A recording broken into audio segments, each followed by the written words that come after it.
ઉપકારના બદલામાં અણુ જેટલું પણ અમે વાળી શકીએ એમ નથી.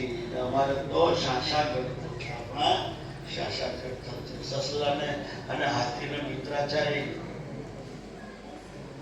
પેલો સસલું જયારે હાથીને ત્યાં જાય ત્યારે હાથી આગતા સ્વાગતા કરે. એને કોણ ખવડાવે. પેલા સસલું રોજ એમ કે હાથીભાઈ એકવાર તો મારે તો મહેમાન થાવ. હાથીનો વિચાર થયો એક દાડો મહેમાન થવા તો ગયો. હવે આ સસલું વિચાર શું કરે? આખો દિવસ નદી હરિયો કરે તો એને થોડું જેટલું પાણી લાવી શકે નહીં.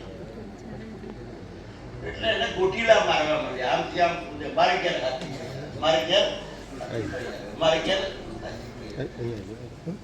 હાથી રાખી હતી. એને શું કહીએ છીએ?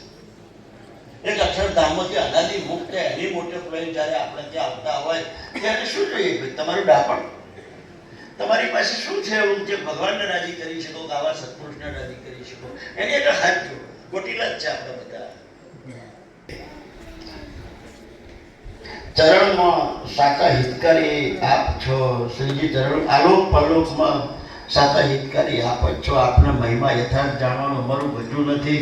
આપને પાસે તો રાજા પાસે હજારો અરજદારો, તેમ મુમુક્ષુનો દેવ ઈશ્વર મહાપુરુષ પણ કરતા નથી, સમૂહ પણ જોતા નથી. અને અમને ભાવે કરીને બોલાવે છે, પાસે બેસાડે છે, આશીર્વાદ દે છે. સબરીના પોર અને સુદામાના તાંદુલ.